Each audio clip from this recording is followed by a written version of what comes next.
They say that grief makes the world feel thin, like a veil of gauze you could push your hand right through. They are wrong. On the day I buried my husband of 42 years, the world felt brutally, punishingly solid. The polished wood of the casket was solid.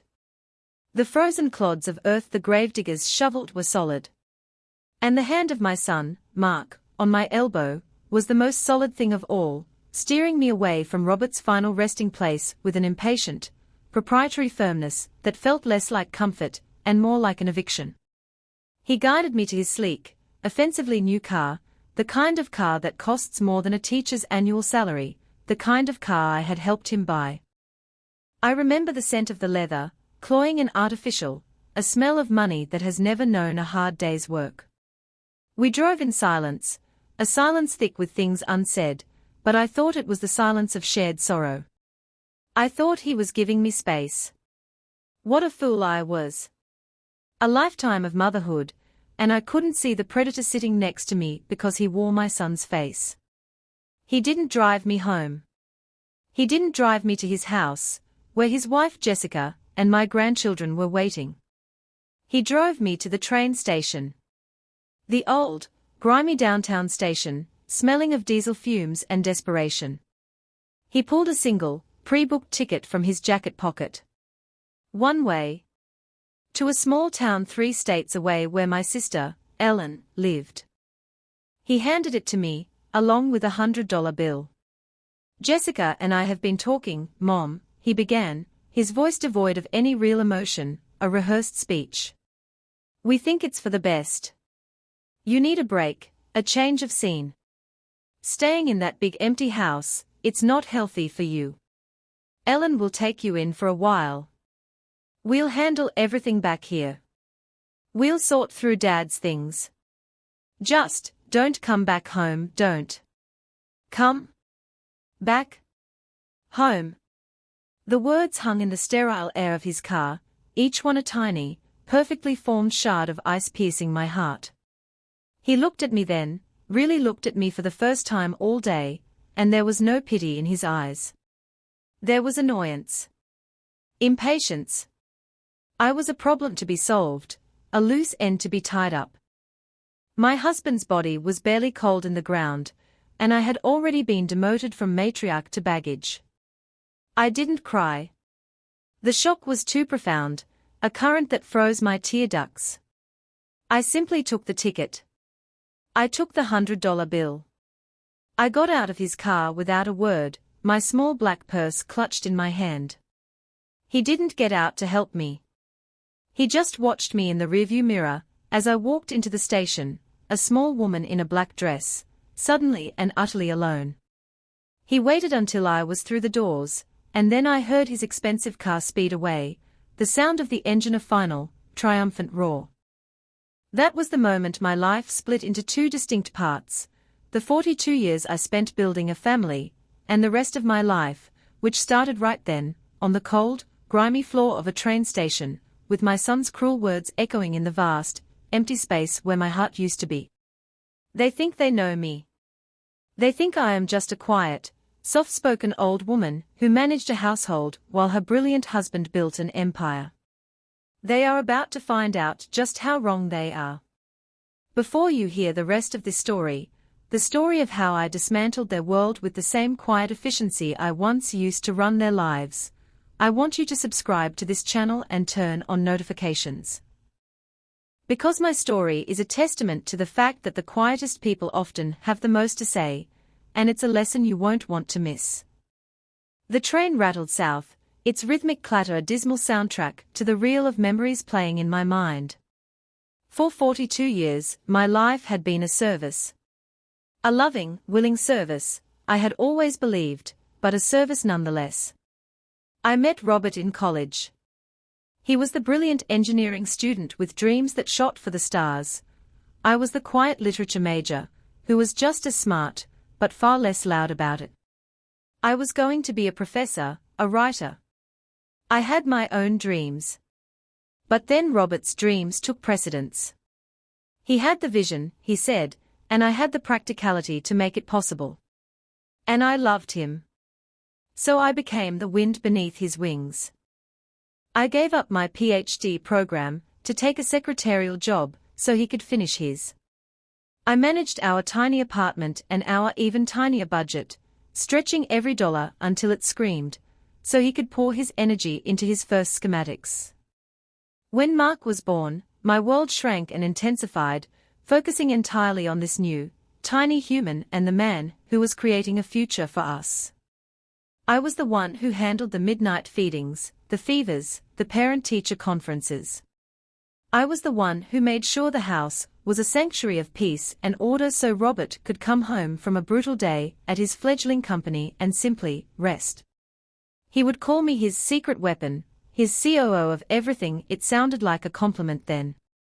Now, on this rattling train, it sounded like a job title. A job I had just been fired from. I thought about the house. Our house. The one Mark had so casually told me not to return to. We bought it when Mark was 5. A modest split level in a good school district. It was all we could afford, and we were so proud. I was the one who painted every room, who planted the garden that became the envy of the neighborhood, who refinished the hardwood floors by hand on my knees. Over the years, as Robert's company, Sterling Solutions, grew, he wanted to move. "We can afford a mansion now, Helen," he'd say. Something to show for all our work, but I resisted. "This is our home," I'd argue. "This is where we raised Mark. It has memories in every corner." The truth, a truth I barely admitted to myself, was that the house felt like the only thing that was truly mine. Robert had his company, Mark had his life. I had the house. And now, they were taking that too. "We'll sort through Dad's things," Mark had said. I knew what that meant. It meant they would strip the house of anything valuable, of anything they wanted, and sell the rest. They would sell my home from under me while I was exiled to my sister's spare bedroom. They saw it as an asset, a piece of their inheritance. They did not see it as the container of my entire adult life. I remembered Mark's wedding to Jessica. Jessica, with her sharp eyes and even sharper smile, a woman who could calculate the price of everything and the value of nothing. We paid for the entire event. Over $100,000. Robert had flinched, but I'd insisted. "It's our only son, Robert. It's a once-in-a-lifetime event. I wanted Mark to have the fairytale start I never did. So I drained a significant portion of our personal savings, the nest egg I had meticulously managed for decades.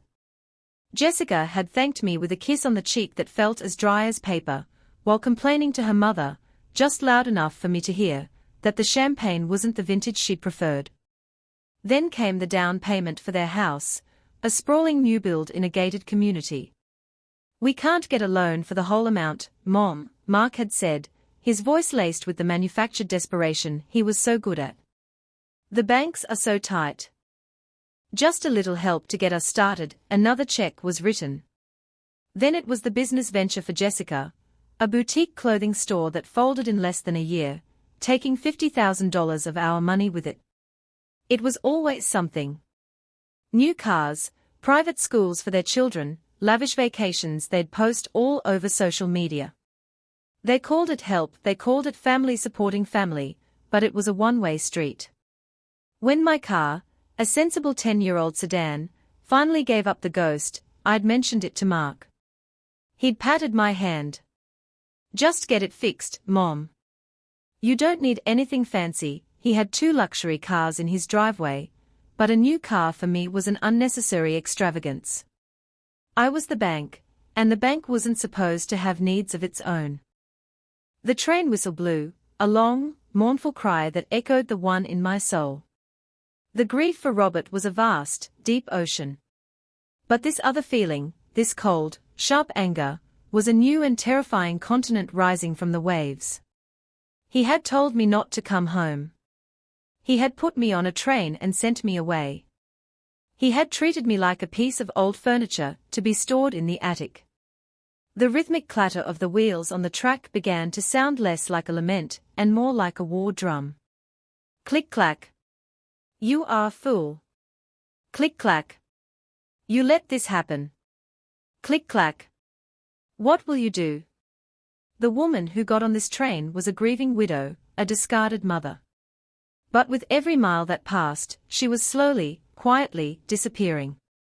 Someone else was taking her place. Someone colder, clearer, and far, far less forgiving.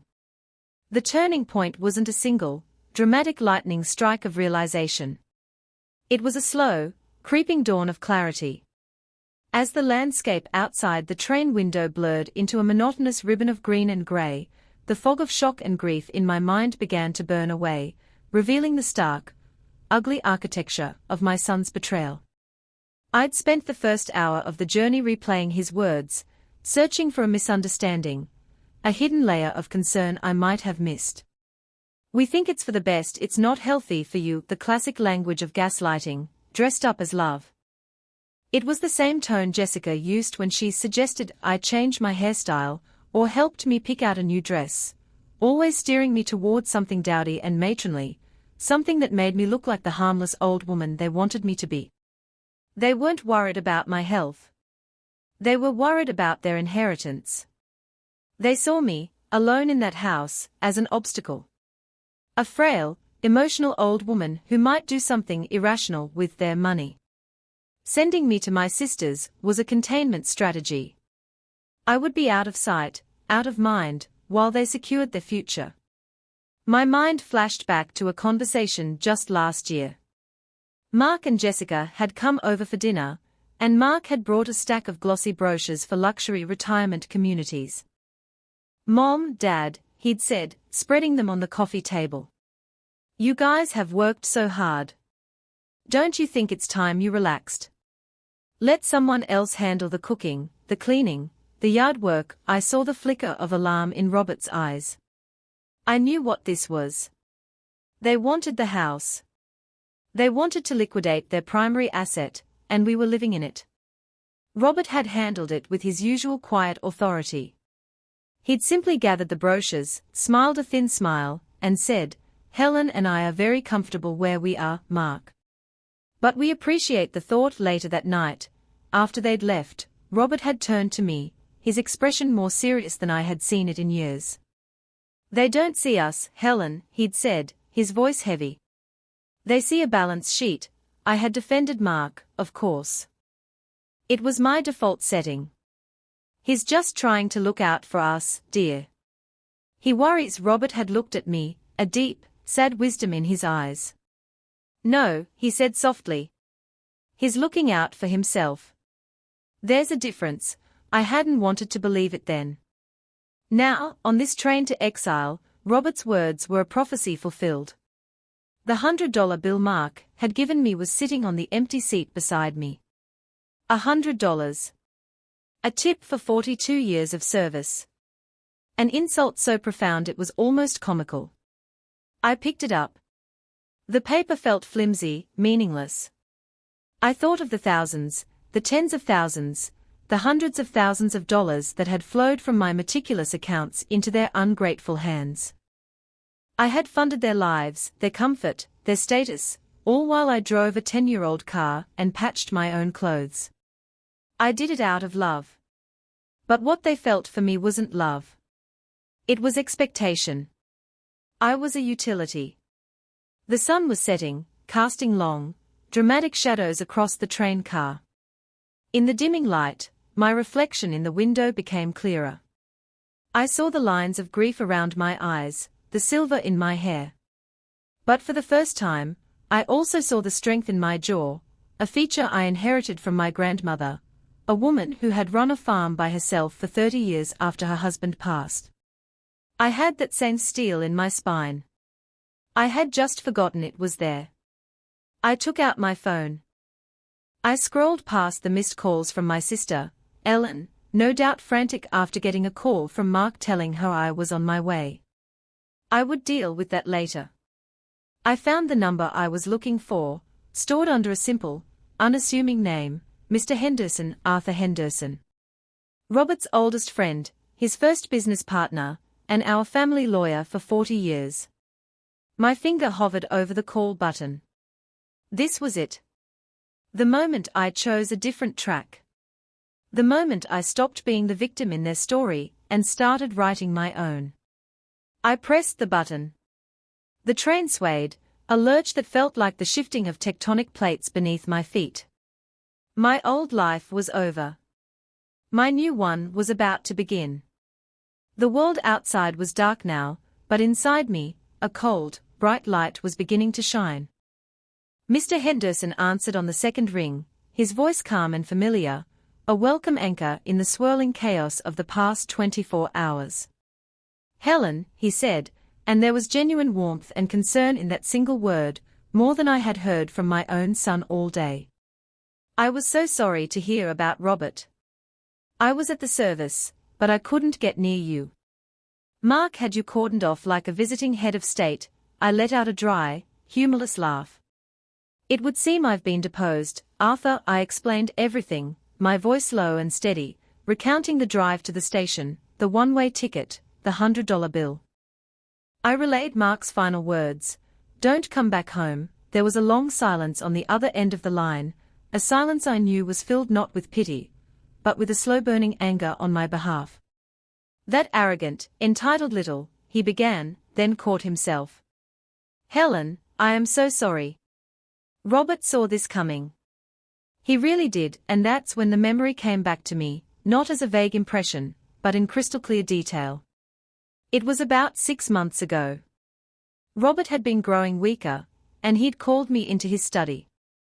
Arthur Henderson was there, and on the desk between them was a thick portfolio of documents.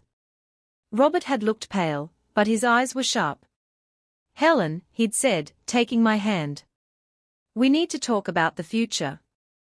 "Your future," he explained that for the last decade, as he watched Mark's character curdle with entitlement, he had been quietly restructuring their assets. "Sterling Solutions is a public company now, you know that," he'd said. "But I retained a controlling interest. 40% of the voting shares." I nodded. I knew the basics. I had always handled the household finances, but I'd let him handle the vast, complex architecture of his corporate wealth. That was his world. "Well," he continued, tapping the portfolio. "Those shares, along with the entire investment portfolio, the brokerage accounts, the bonds, everything is in a trust. And you are not the beneficiary, my dear." He paused, letting the words sink in. My heart had seized for a moment, a flash of fear and confusion. Arthur had given me a reassuring smile. Robert squeezed my hand. "You," he said, his voice firm, "are the sole trustee and the sole owner. It's all yours, Helen. It has been for 5 years. My name isn't on any of it anymore. The house, this very house, was transferred into your name alone the day after Mark asked for the down payment for his." I had stared at him, dumbfounded. "But why?" Robert's expression was a mixture of love and grim foresight. "Because I trust you. And I do not trust him. He sees you as the branch, Helen, a part of me. But you've always been the roots. The whole damn tree grew from you. If I had left it to you in a will, he and Jessica would have contested it. They would have claimed you were incompetent, emotionally unstable. They would have dragged you through the courts for years to get their hands on it. This way, there is nothing to inherit. Because it's already yours. It's been yours all along." He'd made me sign a few final papers that day, with Arthur as a witness. And then he'd given me a small, ornate silver key. "This is for our main safe deposit box," he'd said. "Arthur has the other key. Everything is in there. The trust documents, the bearer bonds, the deeds. When the time comes, Arthur will know what to do." Now, on the train, I reached into my purse. My fingers brushed past my wallet, my lipstick, and closed around that small, cold, silver key. I had put it in my purse that morning, thinking it was a memento of Robert. I now realized it was my arsenal. "Robert was right," I said into the phone, my voice hard as flint. "It's time. I've been waiting for your call," Arthur said. The wolves are circling, Helen. Mark has already left me 2 messages, asking about the reading of the will. He wants to get the process moving. As he put it, I could almost picture Mark's greedy, impatient face. There is no will to be read, is there, Arthur? Nothing of consequence, he confirmed. A few personal effects for him and the grandchildren. A sentimental pocket watch. The estate, for all legal intents and purposes, is you. There is nothing for him to inherit, because Robert had nothing left to give. A strange sense of power, cold and exhilarating, flooded through me. I was not the penniless widow being shipped off to her sisters. I was the one holding all the cards.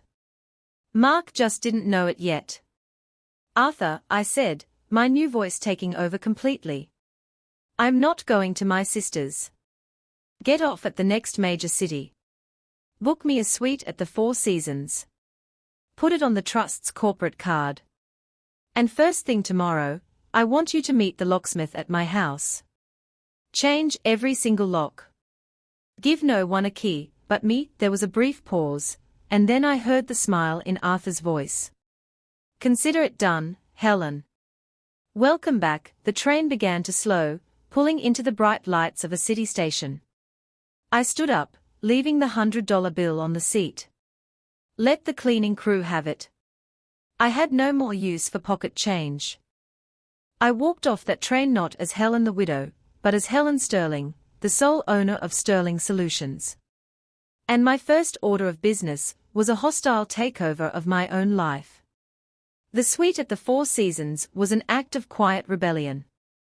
It was spacious and elegant, with a view that stretched out over the glittering city lights, a universe away from the fusty spare room I was supposed to be occupying at my sister's house. I ordered room service, a lobster bisque and a glass of expensive Chardonnay, things I never would have indulged in before. It wasn't about the luxury, it was about the statement, a declaration of independence made only to myself. For the first time since Robert's diagnosis, I slept through the night. I woke up feeling not rested, exactly, but clear. The grief was still there, a heavy blanket at the edge of my consciousness, but it was no longer smothering me. It was accompanied by a new, sharp-edged sense of purpose. I spent the morning on the phone with Arthur. We worked with the ruthless efficiency of a corporate restructuring team. He was at his desk, I was in my plush hotel bathrobe, and together, we began to systematically dismantle the support structure of Mark and Jessica's entitled lives. First, the banks. Arthur had the necessary authority from the trust documents. We started with the household account that Mark had access to. This was the account I had always used for groceries, bills, and home maintenance, but over the years, it had become Mark's personal slush fund. He used the debit card linked to it for his golf club membership, Jessica's spa days, expensive dinners I was never invited to. I would see the statements and feel a sting of resentment, but I would tell myself it was easier than arguing. No more. Close it, I told Arthur. All of it. Transfer the balance to a new account in my name only. Done, he said. Next were the credit cards. Mark and Jessica were both authorized users on a high-limit card tied to Robert's, my primary investment account. They used it for vacations, designer clothes, electronics. They treated it like an infinite resource, a magical money tree. Revoke all secondary cardholder privileges, I said, the words feeling powerful on my tongue. Effective immediately, Arthur chuckled grimly. I can only imagine the phone call Jessica is going to have at the Neiman Marcus checkout counter this afternoon. Then came the cars. The sleek new sedan Mark drove was leased. The lease agreement, I knew, was co-signed by Robert and paid automatically from one of our accounts. Contact the leasing company, I instructed Arthur. Inform them that the co-signer is deceased and the estate will no longer be making payments. The lease is now solely Mr. Mark Sterling's responsibility. We went down the list. The cell phone plan that had carried their entire family for a decade. The insurance policies. The country club membership. Each one a financial cord, a lifeline I had provided, and each one I calmly, methodically severed. It felt like weeding a garden, pulling up the invasive, choking vines to allow the real plants room to breathe. I felt no malice, no glee.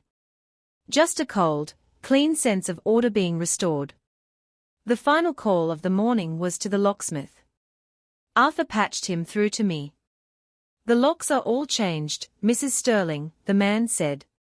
"The old keys are useless." "Mr. Henderson has the new set for you, thank you," I said. "Send the bill to Mr. Henderson's office." I hung up and looked out the window. The city bustled below, a complex machine of interlocking parts, everyone going about their business. For the first time in my adult life, my business was my own. I finally called my sister, Ellen. She was beside herself with worry and confusion. "Helen, what is going on? Mark called me yesterday, said he was putting you on a train, that you were distraught.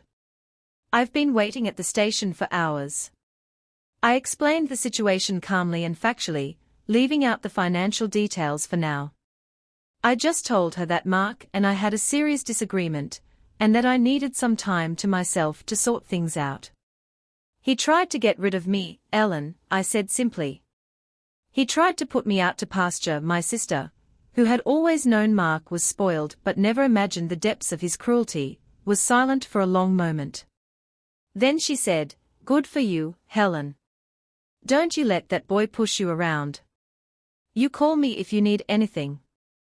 Anything at all. Her validation was a balm on a wound I didn't even know was still tender. The voice of reason. It wasn't just in my head. I spent the afternoon at a small cafe, drinking coffee and reading a book of poetry I'd bought that morning. It was the first book I'd bought for myself in years. I felt a profound sense of peace settle over me.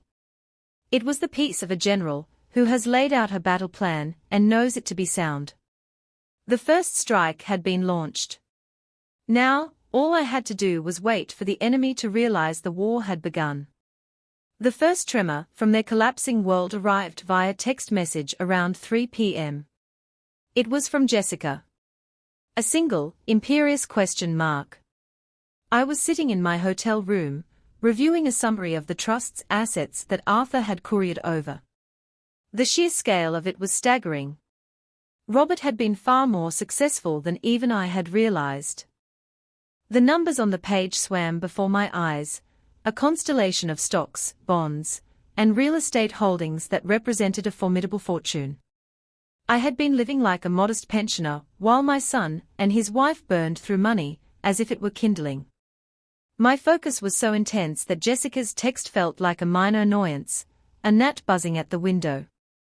I imagined the scene, Jessica at the checkout of some ridiculously expensive store, her arms laden with shopping bags, her perfectly manicured hand holding her phone as her credit card was declined. Once, twice, 3 times. The embarrassment. The flash of anger. The immediate assumption that it was a mistake, a technical glitch, certainly not a consequence. I ignored the text. A few minutes later, my phone buzzed again. This time it was Mark. "Mom, call me. Jessica's card isn't working." I read the message, and took a slow sip of my tea. I did not reply. The quiet in my hotel suite was absolute, a stark contrast to the rising panic I knew was beginning to brew in their gated community 30 miles away. Another hour passed. My phone began to ring. It was Mark. I let it go to voicemail. He called again immediately. I let it go to voicemail again. A text followed. "Mom, what is going on? The bank says the account is closed. Did you close the account?" This isn't funny. The accusation was already there, the incredulity that I, his quiet, compliant mother, could have possibly taken such a decisive action. To him, it had to be a mistake, a prank, or a sign of my deteriorating mental state. He couldn't conceive of it as an intentional act of rebellion. The real fun, I imagined, would begin when they got home and found that their keys no longer worked. I pictured them standing on their own front porch, no, my front porch, fumbling with useless pieces of metal. The confusion turning to frustration, the frustration to fury. My phone erupted in a flurry of activity. Voicemails, texts, a barrage of digital noise. I listened to one of the voicemails out of a kind of clinical curiosity. Mark's voice was tight with controlled rage. "Mom, I don't know what kind of game you're playing, but you need to stop it right now. We are locked out of the house. Our house. Call me back immediately. Jessica is very upset. We are worried about you." This is not how a person in your state of mind should be behaving. There it was again. Worried about you, your state of mind, the condescending, manipulative language designed to frame me as unstable, to invalidate my actions before they could even be understood. It was so predictable, so transparent. They weren't worried about me, they were worried about their access. Their comfort. Their lifestyle. They had never once considered that the house they called our house was, in fact, legally and entirely mine. They lived in a world built on assumptions, and I was pulling out the foundations one by one. I turned my phone on silent and placed it face down on the bedside table. I ran a bath, pouring in the expensive oils the hotel provided. As I soaked in the hot water, I thought about the power of silence. For 42 years, my silence had been a form of complicity. I had stayed quiet to keep the peace, to avoid confrontation, to maintain the fragile illusion of a happy, harmonious family. My silence had enabled their entitlement to grow, unchecked, like a monstrous weed. But now, my silence was a weapon. It was a vacuum into which their panic and confusion would rush. By refusing to engage, I was forcing them to confront the consequences of their own actions without the buffer of my reassurance, or the convenience of my immediate surrender. I was not there to fix it for them. I was not there to be yelled at, reasoned with, or emotionally blackmailed. I was simply gone. Removed from the equation. And my absence was proving to be more powerful than my presence ever was. As I lay there in the quiet luxury of my suite, I felt a sense of profound liberation. They thought they had gotten rid of me, but they had only succeeded in setting me free. They had pushed me out of their lives, and in doing so, they had pushed me directly into the driver's seat of my own. The phone on the nightstand continued to buzz silently, a frantic, unanswered plea from a world I no longer inhabited. I closed my eyes and sank deeper into the warm water. For 2 days, I maintained my silence. It was a strategic retreat, a period of consolidation. I met with Arthur at his offices, a stately, wood-paneled space that smelled of old books and quiet power. We spent hours going over the trust. It wasn't just about the money, it was about understanding the machine Robert had built and that I now controlled. Arthur explained the corporate structure of Sterling Solutions, my role as the majority shareholder, the upcoming board meeting. He treated me not as a grieving widow, but as a client, a peer. He answered my questions, explained complex financial instruments in simple terms, and never once spoke down to me. Robert always said you were the smartest person he knew, Arthur remarked as we were finishing up. He said you saw the whole chessboard, while everyone else was just looking at the next move. That single comment fortified me more than all the money in the portfolio. It was a confirmation of a self I had long suppressed. Finally, after 48 hours of silence, Arthur received the call he'd been expecting. It was from Mark's lawyer. They were demanding a meeting. They were threatening legal action, hinting at a competency hearing, claiming that I was under duress, or being unduly influenced. It was a desperate, predictable gambit. They want a meeting, Arthur told me over the phone. They think they can bully you in a formal setting. Give it to them, I said without hesitation. Set it up for tomorrow. Here. In my hotel suite in the hotel. Arthur sounded surprised. Not at my office. A neutral ground. No, I said firmly.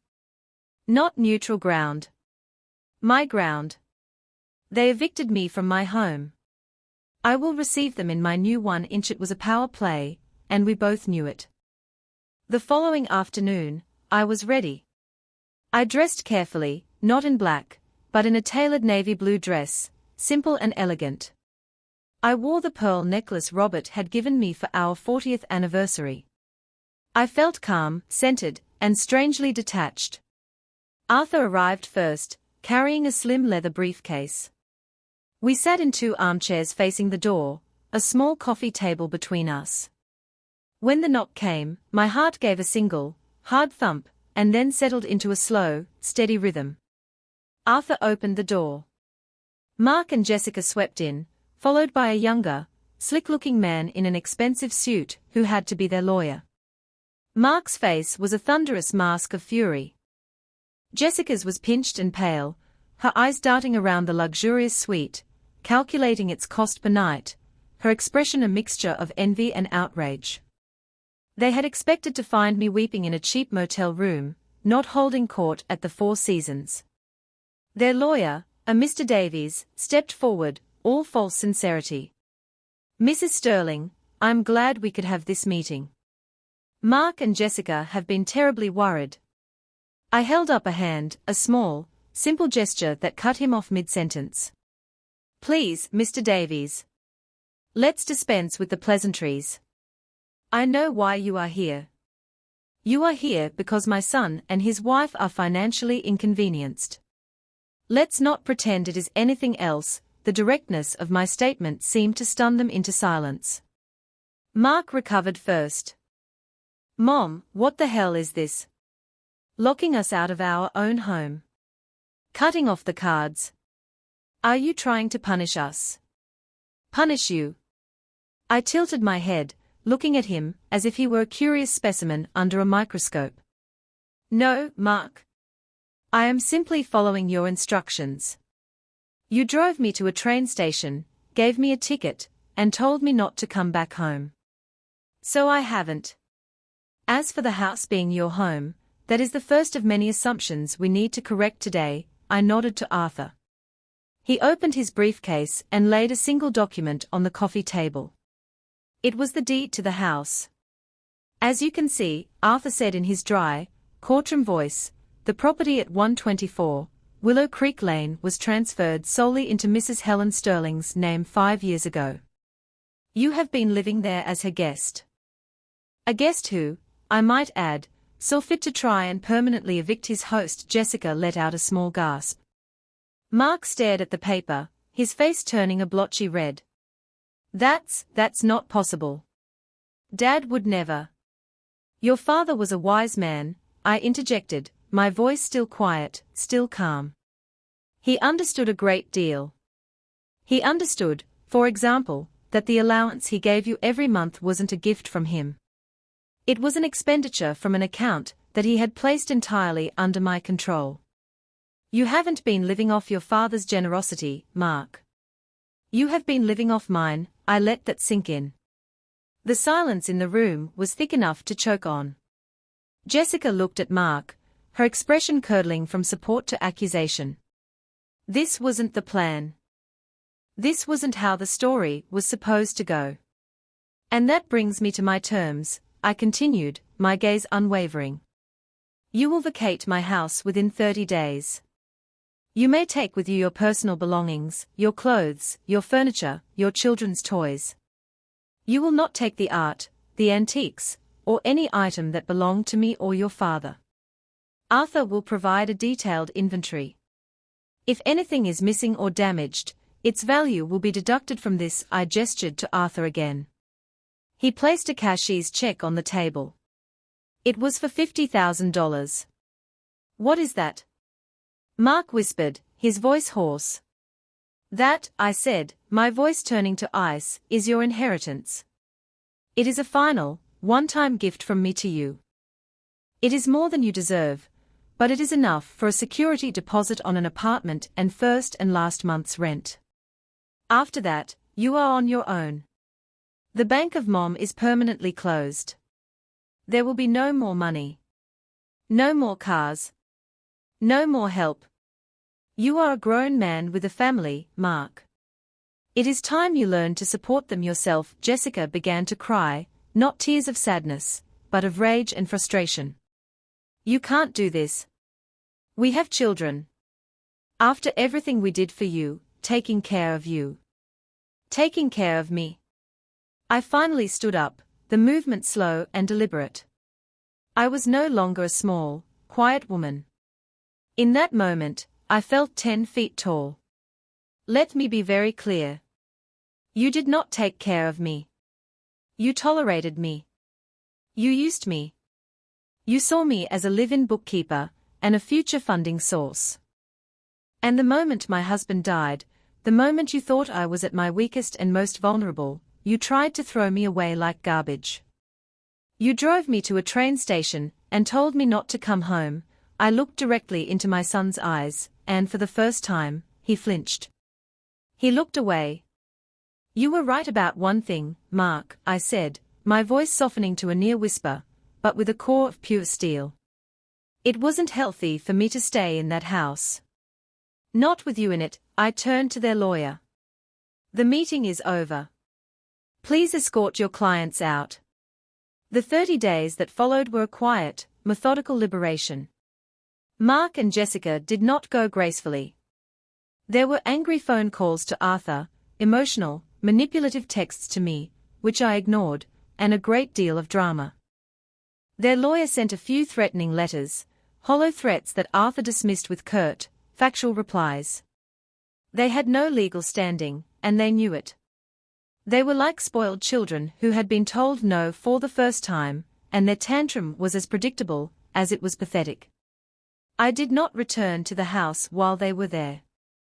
Arthur arranged for a neutral third-party moving company to supervise their departure, with a checklist of the inventory I had provided. They tried to take a valuable painting and a set of antique silver, but the supervisor calmly pointed to the list, and they were forced to leave them behind. The day after they vacated the property, I went back. I stood in the doorway of the house that had been my world for over 30 years. It felt empty. Not just because the furniture was gone, but because the heavy, suffocating atmosphere of resentment and expectation had lifted. It was just a house now, a collection of rooms and memories, some good, some painful. It no longer felt like home. It felt like a monument to a life I no longer lived. I walked through the echoing rooms, touching the walls, looking out the windows. I saw the ghost of a younger me, painting the nursery for a baby who would one day betray her. I saw the ghost of Robert, sitting in his favorite armchair, smiling at me over his newspaper. The grief was there, a dull, familiar ache, but it was clean now, untainted by the bitterness of my son's actions. I was grieving a husband, not a life. I called a real estate agent that same day. The best one in the city. I want to sell it, I told her. As is. Quickly she was surprised. The market was strong, she said. With a little staging, some minor updates. No, I said. I want it gone. I want to start fresh. 3 weeks later, it was sold. A young family with 2 small children bought it, their faces bright with the same hope Robert and I once had. I liked that. It felt like passing a torch. The closing was a simple affair in Arthur's office.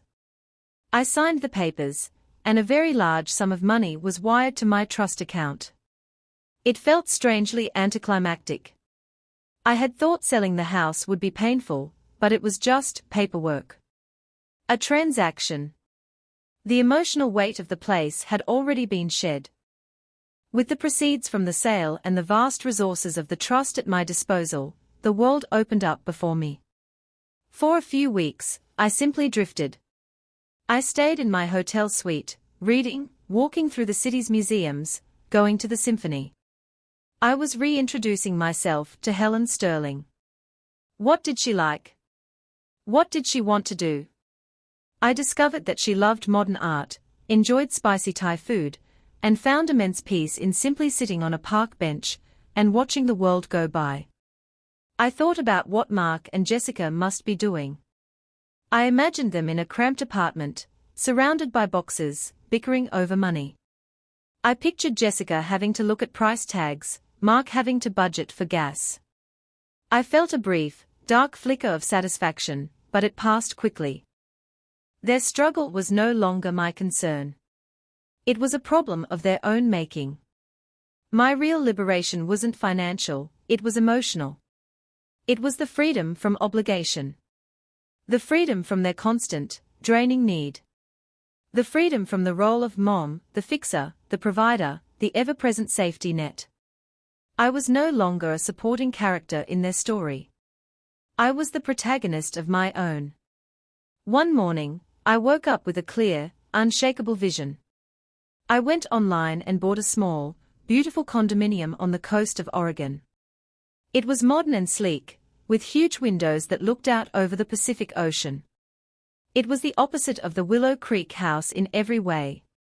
It was mine. A week later, I boarded a plane, flying one way. I had 2 suitcases filled with new clothes, a box of books, and my purse. In that purse was the silver key to the safe deposit box. I hadn't even opened it yet. I didn't need to. I knew what was inside, the tools Robert had left me. But I had found my own. As the plane took off, I looked down at the city shrinking below. I felt no anger, no sadness. Just a vast, quiet sense of peace. They had told me not to come home. So I had built a new one. A better one. A home where I was the sole and undisputed queen. My new life by the sea is quieter than the old one, but it is infinitely more full. The first thing I did when I arrived in my new home was to find a local lawyer and a financial advisor. Together, we finally opened Robert's safe deposit box.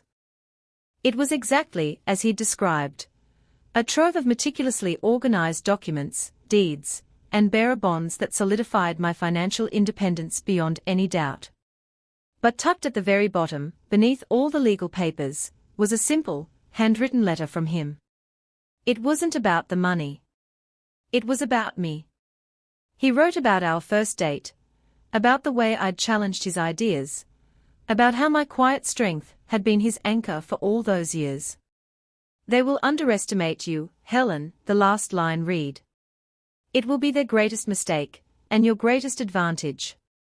Go live your life. The one you put on hold for me. Be the professor, the writer, the adventurer. Be all the things I know you are. I will be watching, I cried then, for the first time since the funeral. Not tears of grief, but tears of gratitude. He had seen me. He had always seen me. The money he left was not the real gift. The real gift was his faith in me.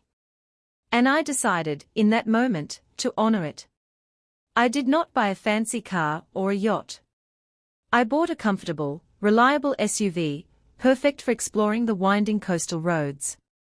I enrolled in a literature course at the local community college, the first academic class I'd taken in over 40 years. The young students probably think of me as the quiet old lady in the back row, but I am an active participant, and my love for the written word, so long dormant, has reawakened with a passion that surprises even me. I've started writing again. Not a novel, not yet. Just a journal. I write about the changing tides, the color of the sky at sunset, the feeling of the salty air on my skin. I write about my memories of Robert, the good ones, filtering out the pain. I write about the future, a future that is a blank page, full of possibility. I found a pottery studio in town, and I spend my Tuesday and Thursday afternoons there, my hands covered in clay. There is something profoundly satisfying about taking a formless lump and shaping it into something beautiful and useful. It feels like a metaphor for my own life. My days are my own. They are structured by my desires, not by the needs of others. I wake when I want, I eat when I want, I go where I want. This autonomy, so simple and yet so profound, is the greatest luxury I have ever known. I have not spoken to Mark since that day in the hotel. Arthur handles any necessary communication through their lawyer, which is minimal. I know, through the grapevine of family, that they are struggling. Jessica's boutique dreams are long gone, and she is working as a receptionist. Mark, having never had to truly work for anything in his life, is jumping between low-level sales jobs, unable to maintain the lifestyle he feels he is owed. Their children, my grandchildren, are the only part of this that gives me pause. I have set up educational trusts for them, managed by Arthur, which they can access when they turn 18. They are innocent in all of this. My quarrel is not with them. But I will not allow Mark and Jessica to use them as leverage to get back into my life. My relationship with my grandchildren will be on my terms, when they are old enough to understand. Sometimes, I stand on my balcony, watching the waves crash against the shore. The ocean is so vast, so powerful. It takes what it wants, and it gives back what it chooses. It is unapologetic. It is strong. It reminds me of the woman I have become. I am no longer the secret weapon, or the COO of everything, I am simply Helen. And that is more than enough. My story is not one of revenge. Revenge is a hot, bitter emotion, and what I feel is a cool, clean peace. This is a story of reclamation. I reclaimed my home, my resources, my identity, and my future. I did not burn their world down, I simply stopped holding it up, and it collapsed under the weight of its own emptiness. The quiet woman they tried to discard turned out to be the architect of the very world they took for granted. And when she walked away, she took the blueprints with her. What would you have done in my position? When the people you sacrificed everything for decide you are disposable, how do you respond? Let me know your thoughts in the comments below. And if my story resonated with you, if you believe in the power of quiet strength and the right to reclaim your own life, then please subscribe to this channel and share this video. You never know who might need to hear that it's never too late to become the main character of your own story.